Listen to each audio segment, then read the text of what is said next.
क्या आप वो इंसान हैं जो थोड़ा सा पैसा जमा करते ही सीधे बैंक की तरफ दौड़ लगाते हैं और सोचते हैं चलो बस पैसा सेफ है और ब्याज भी मिलेगा?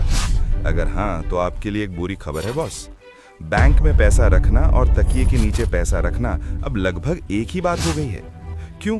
क्योंकि बैंक आपको साल भर में सिर्फ 6 से 10% ब्याज देता है, जबकि बाजार में प्याज मिर्च से लेकर हर चीज की कीमत 14 से 16% की रफ्तार से बढ़ रही है। मतलब साल के अंत में आपके पैसे की वैल्यू बढ़ी नहीं बल्कि उल्टी घट गई। आसान भाषा में कहूं तो आप हर साल थोड़े थोड़े करके गरीब हो रहे हैं। इसलिए आज मैं आपको 5 जादुई छड़ियों यानी ऐसे संपत्तियों के बारे में बताऊंगा जो आपकी जेब को हमेशा भारी रखेंगी। तो चलिए गरीब रहने के दिन खत्म करते हैं। पहली संपत्ति, सोना। सबसे पहले आती है वो चीज जिसे देखते ही आपकी मेरी आंखें चमक उठती हैं, सोना।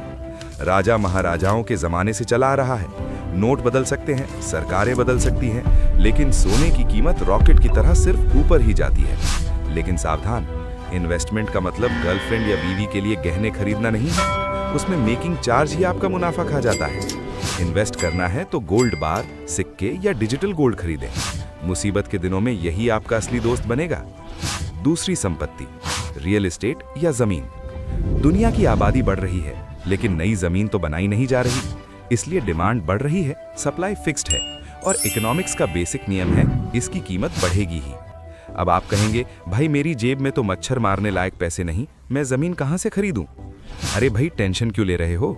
आज के जमाने में हजारों लोगों के साथ मिलकर महज कुछ हजार रुपए में बड़ी बड़ी इमारतों के मालिकाना हिस्से खरीद सकते हो। इसे कहते हैं REIT, real estate investment trust. मतलब अगर पूरी पिज्जा नहीं खरीद सकते तो एक स्लाइस तो खरीद ही सकते हो, है ना? तीसरा रास्ता, शेयर बाजार। ये सुनकर कईयों को हार्ट अटैक आ सकता है। लोग कहते हैं, अरे ये तो जुआ है। हाँ, अगर आप बिना जाने समझे आलू प्याज के शेयर खरीदेंगे तो वो जुआ ही है। लेकिन अगर देश की टॉप कंपनियों का पार्टनर बनना चाहते हैं तो ये सबसे बेहतरीन रास्ता है। वॉरेन बफेट दादा कहते हैं कि सभी अंडे एक टोकरी में मत रखो। इसलिए रिस्क नहीं लेना चाहते तो सीधे इंडेक्स फंड में पैसे लगाएं। मतलब देश की टॉप 30 कंपनियों को एक साथ खरीदें। जहां बैंक आपको साल में 6 से 10% देता है, वहीं स्टॉक मार्केट लॉन्ग टर्म में 15 से 20% तक रिटर्न दे सकता है। चौथी संपत्ति, आपकी खुद की स्किल। ये संपत्ति किसी बाजार से नहीं खरीदी जा सकती। यह आपके अंदर होती है, आपकी स्किल या हुनर। दुनिया तबाह हो सकती है, शेयर बाजार क्रैश कर सकता है, लेकिन अगर आपको तैरना आता है तो आप डूबेंगे नहीं। बैंक में पैसे जमा करने से पहले अपने दिमाग में पैसे जमा करें। मतलब कुछ नया सीखें, वीडियो एडिटिंग सीखें, कोडिंग सीखें, मार्केटिंग सीखें। याद रखें, महंगा फोन खरीदने से जेब खाली होती है, लेकिन काम सीखने से जेब भरती है। पांचवी और मेरी सबसे पसंदीदा संपत्ति, डिजिटल कंटेंट। जैसे आप अभी मेरा ये वीडियो देख रहे हैं, हो सकता है मैं अभी सो रहा हूं या घूम रहा हूं, लेकिन YouTube मुझे पैसे दे रहा है। इसे कहते हैं पैसिव इनकम। आज ही एक YouTube चैनल खोलें, एक ब्लॉग लिखें या एक छोटा ऑनलाइन बिजनेस शुरू करें।